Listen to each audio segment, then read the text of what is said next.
प्रिय विद्यार्थियों, शुभ प्रभात। मैं आपका हिंदी अध्यापक धनीराम इप्टा। आप कैसे हैं? उम्मीद है आप सभी लोग बहुत अच्छे होंगे, स्वस्थ होंगे और प्रसन्न होंगे।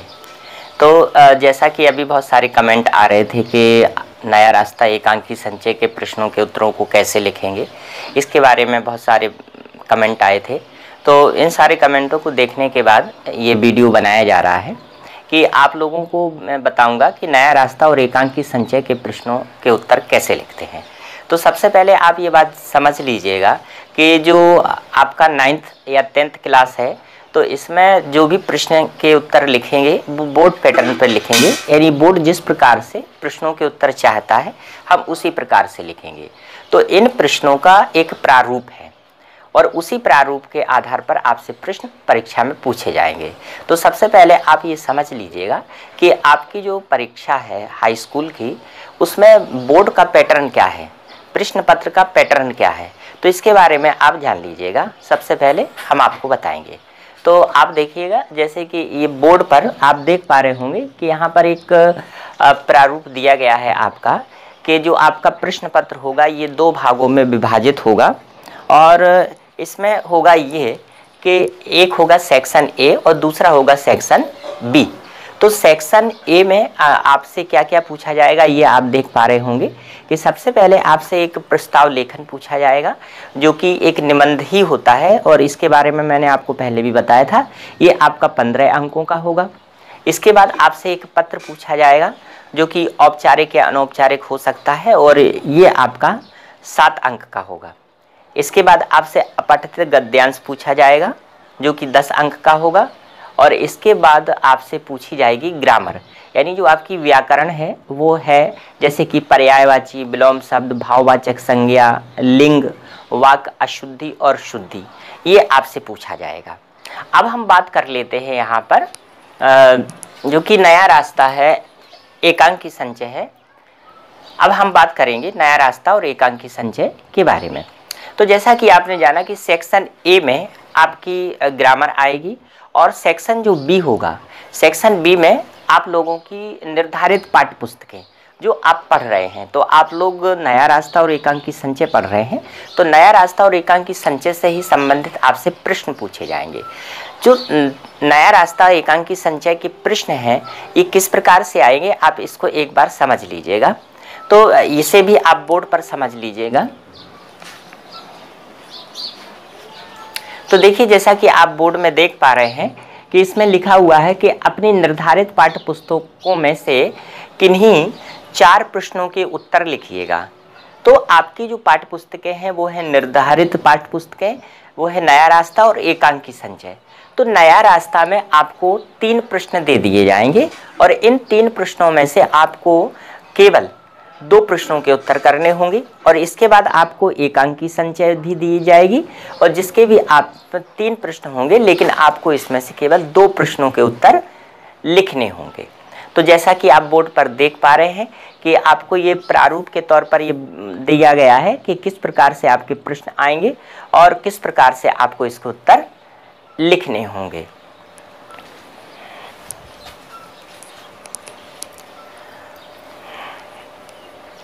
अब हम बात करेंगे नया रास्ता भाग 1 के प्रश्नों के बारे में।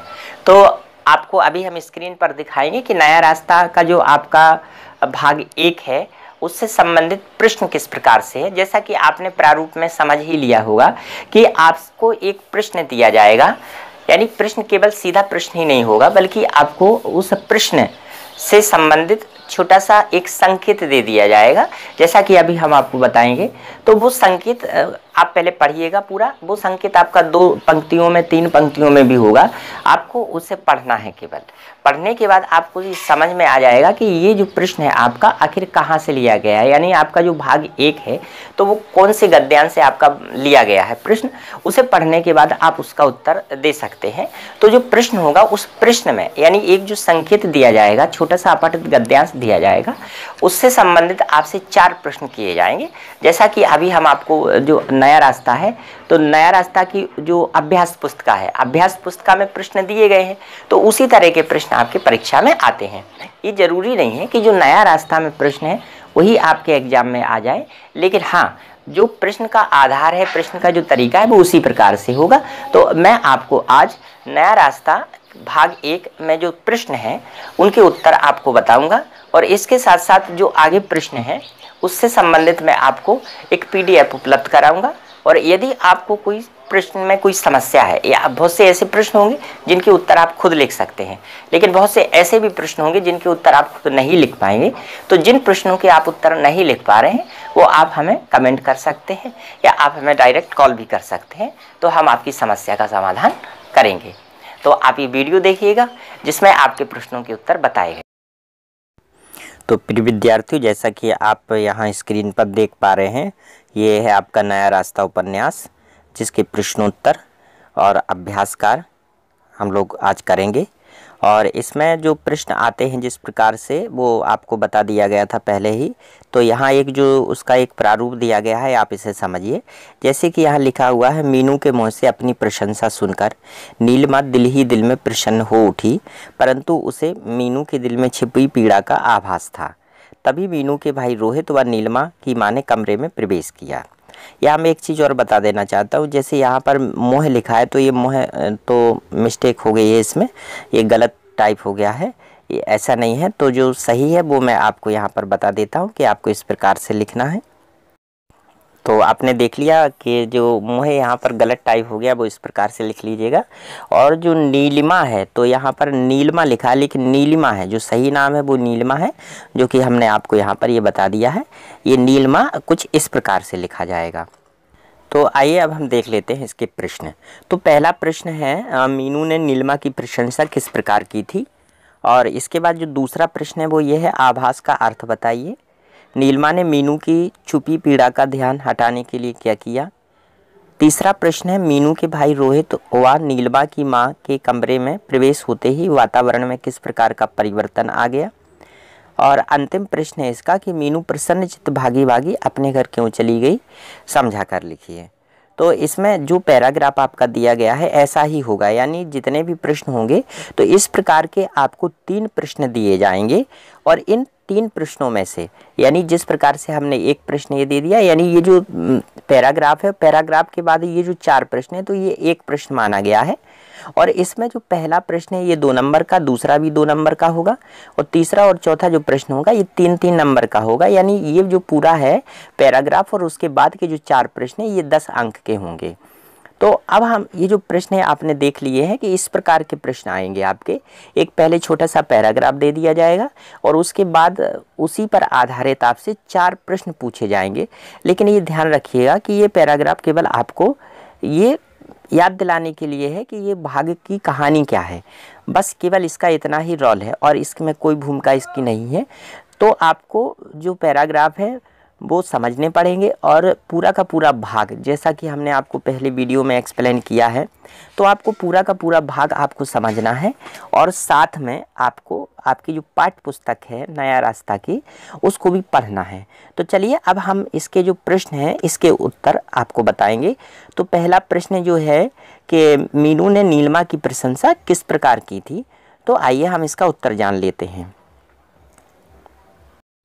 तो इसका उत्तर यह है कि नीलिमा ने यानी मीनू ने नीलिमा की प्रशंसा करते हुए कहा था कि ईश्वर ने तुझे बैठकर बनाया है, क्या नाक नक्श हैं तेरे, ऊपर से गोरा रंग, जो कोई भी तुझसे विवाह करेगा वह वास्तव में बहुत भाग्यशाली होगा। तो ये मीनू ने अपनी बात कह दी। अब आपको देखिए यहाँ पर ये जो प्रश्न है इसमें कई पॉइंट होंगे, लेकिन अगर आप परीक्षा में केवल 2 पॉइंट भी लिख देते हैं तब भी आपको 2 अंक दे दिए जाएंगे।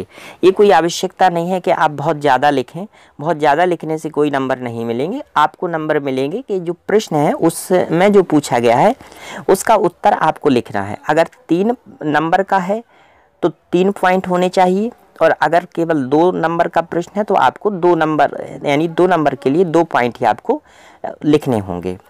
अब जो अगला प्रश्न था, अब उसका उत्तर हम लोग देख लेते हैं कि आभास का अर्थ क्या है। ये वाला जो प्रश्न है इसका उत्तर देखते हैं।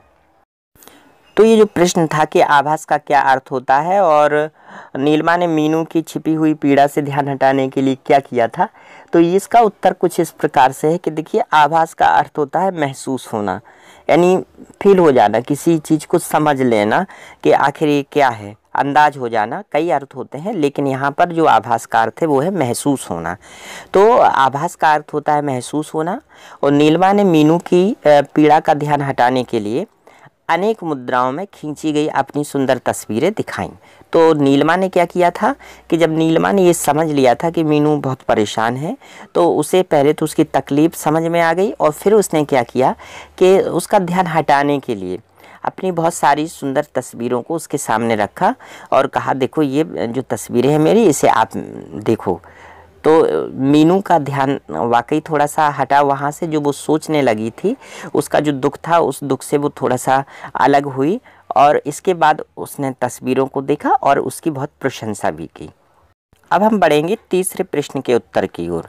तो इसमें लिखा है, मीनू के भाई रोहित व नीलिमा की माँ के कमरे में प्रवेश होते ही कैसा वातावरण हो गया था। यानी जो प्रश्न था वो ये था कि मीनू के भाई रोहित व नीलिमा की माँ के कमरे में प्रवेश होते ही वहाँ का वातावरण कैसा हो गया था। तो आपको बताते हैं कि मीनू के भाई रोहित व नीलिमा की माँ के कमरे में प्रवेश होते ही खुशी का वातावरण हो गया, क्योंकि मीनू एमए की परीक्षा में प्रथम श्रेणी से उत्तीर्ण हुई थी। तो देखिए, उत्तीर्ण दोनों ही सहेलियाँ हुई थी, नीलिमा भी हुई थी और मीनू भी हुई थी, लेकिन बस फ़र्क ये था कि जो मीनू थी, मीनू हुई थी प्रथम श्रेणी में पास, यानी फर्स्ट डिवीज़न, और जो नीलिमा है वो नीलिमा सेकंड डिवीज़न में पास हुई थी। लेकिन दोनों के उत्तीर्ण हो जाने से ही खुशी का माहौल हो गया था। तो ये प्रश्न जो है, इसका उत्तर ये है। एक हम आपसे बात और कहना चाहेंगे कि ये ज़रूरी नहीं है कि आप प्रश्न के उत्तर याद करें।